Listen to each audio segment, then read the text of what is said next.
Friend, मैं अमित आज इस वीडियो के माध्यम से मैं आपके सामने एक चाइना किट की लो वोल्टेज के प्रॉब्लम को आपके सामने सॉल्व करके दिखाऊंगा। मैंने इसका फॉल्ट जो है फाइंड आउट कर लिया है, जिसके बाद मैं आपको बताना चाहूँगा, जिसके मदद से आप ये फॉल्ट में कभी नहीं फंसोगे।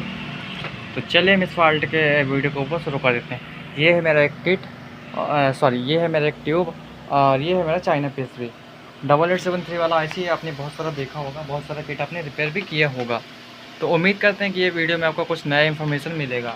चलिए, पावर लाइन से हमने इसको कनेक्ट कर दिया। यहाँ पर हमने एक अर्थिंग के लिए ब्लैक वायर कनेक्ट करके रखा है। यहाँ पर हमने 200 मोड DC वोल्टेज पर सिलेक्ट करके रखा है। 110 की सप्लाई पर हम चेक करेंगे, जो कि आप देख सकते हैं 64 63 ऐसा वोल्टेज वेरिएशन हो रहा है। ठीक है जी, ये वोल्टेज है। और उसके बाद हम वर्टिकल की चेक करेंगे, 10 वोल्ट है। ठीक है, उसके बाद हमारा रेगुलेटर के लिए जो कि हमारा 3.45 ऐसा हो रहा है वोल्टेज। साउंड सेक्शन के लिए जो कि 16 वोल्ट है, वहाँ पर हमारा मिल रहा है आपको 6 वोल्टेज। तो ये प्रॉब्लम कैसे हो सकता है? तो हमने इसका वेरिएशन रेगुलेटर हटा दिया है, यहाँ पर 1 का रेजिस्टेंस लगा दिया है। 1 का रेजिस्टेंस लगाने से आपका वोल्टेज कभी भी ऊपर नीचे नहीं होगा अनबैलेंस, और आगे चल के PCB में दिक्कत नहीं बनेगा। तो अब हम इसके स्टार्टिंग सप्लाई की बात कर लेते हैं।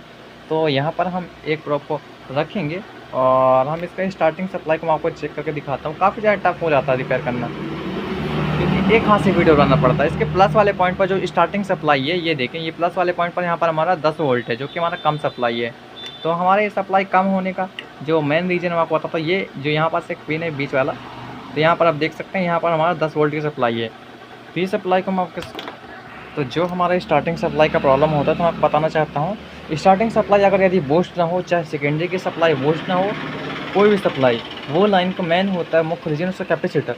जो कि इसका कैपेसिटर आप देखेंगे हल्का हल्का फूला है, आपको बीचों बीच से कैपेसिटर फूला हुआ दिखेगा।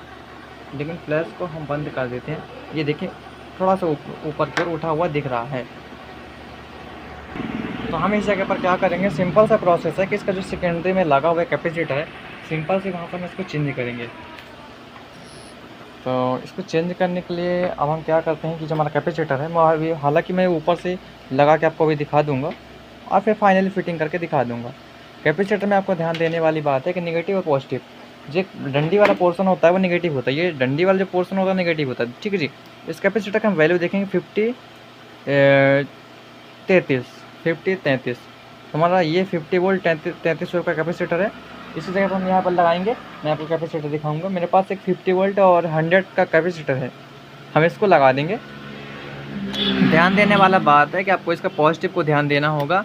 जैसा कि आपको बताना चाहूँगा, ये लाइन को आप ट्रैक करोगे, मैं आपको फ्लैश को ऑन करके आपको दिखा देता हूँ, बता देता हूँ।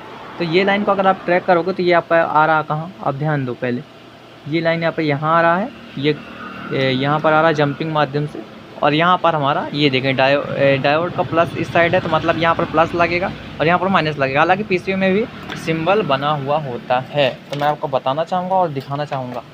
ये देखें, ये नेगेटिव और ये पॉजिटिव। तो हम क्या करते हैं कि मैं इसको यहाँ पर देख लेता हूँ और यहाँ पर एक कैपेसिटर ऊपर से ही लगा देता हूँ। हालांकि मैंने इस फॉल्ट को सॉर्ट आउट ये कैपेसिटर के माध्यम से ही हुआ है। तो मैं आपको सिंपल सा प्रोसेस आपको बता रहा हूँ। जैसे फॉल्ट में हम लोग फंस जाते हैं, वैसे फॉल्ट में आप ना फंसे। ये फॉल्ट मिलते नहीं हैं, काफ़ी सारे मैकेनिक परेशान होते रहते हैं क्योंकि लो वोल्टेज का प्रॉब्लम कैसे कहाँ से फंस रहा। तो जब आपने इसका रेजिस्टेंस वगैरह से मैं चलिए फिट कर लेता हूँ। तो यहाँ पर हमने कैपेसिटर किसी प्रकार से बैठा लिया है। हम इसके बाद यहाँ पर इसके दोनों पिन जो आ गए होंगे तो सोल्डर करेंगे। चलिए, तो यहाँ पर हमने थोड़ा सा कैपेसिटर लगा लिया है। हम इसके बाद जस्ट ऑन करके देखेंगे, पावर लाइन से कनेक्ट कर दिया। सेकेंडरी का वोल्टेज हम सीधा सीधा चेक कर ले। पहले मैं आपको दिखा देता हूँ इसका स्टार्टिंग सप्लाई वोल्टेज, कि स्टार्टिंग सप्लाई वोल्टेज कितना क्या हो रहा है। यहाँ पर इसका नेगेटिव, और मैं किस प्रकार से वीडियो बना रहा हूँ तो आप समझ ही सकते हैं। तो इसलिए मैं बोलूँगा कि प्लीज़ एक फॉलो, लाइक, सब्सक्राइब ज़रूर करें। तो यहाँ पर इसका पॉजिटिव पर चेक करेंगे, जो कि 23 वोल्ट आ चुका, जो कि हमारा 10 वोल्ट था। और इसका सेकेंडरी का वोल्टेज हम चेक करने लगते हैं सीधा सीधे करके, नेगेटिव पर कनेक्ट कर दिया ब्लैक वाला रीड। और हम इसका 110 का सप्लाई चेक करते हैं, जो कि हमारा 109 वोल्टेज आ रहा, मतलब हमारा वोल्टेज सही हो चुका है। और हम इसके बाद इसका चेक करेंगे वर्टिकल के लिए 25 वोल्ट की सप्लाई प्रॉपर है। 11 से 10 वोल्ट की सप्लाई हमारे रेगुलेटर सेक्शन को रेगुलेट करने के लिए हमारे यहाँ पर 10.7 है। ओके, यहाँ पर हमारी जो सप्लाई है, यहाँ पर हमारी 50.5, तो यहाँ पर हमारी 15 वोल्ट की सप्लाई हमारी है, 15.5 वोल्ट की सप्लाई हमारी जो साउंड सेक्शन को जाती है रनिंग करने के लिए। तो यहाँ पर ये रेजिस्टेंस लगाने से आप क्या फ़ायदा हो मैं आपको बता देना चाहता हूँ।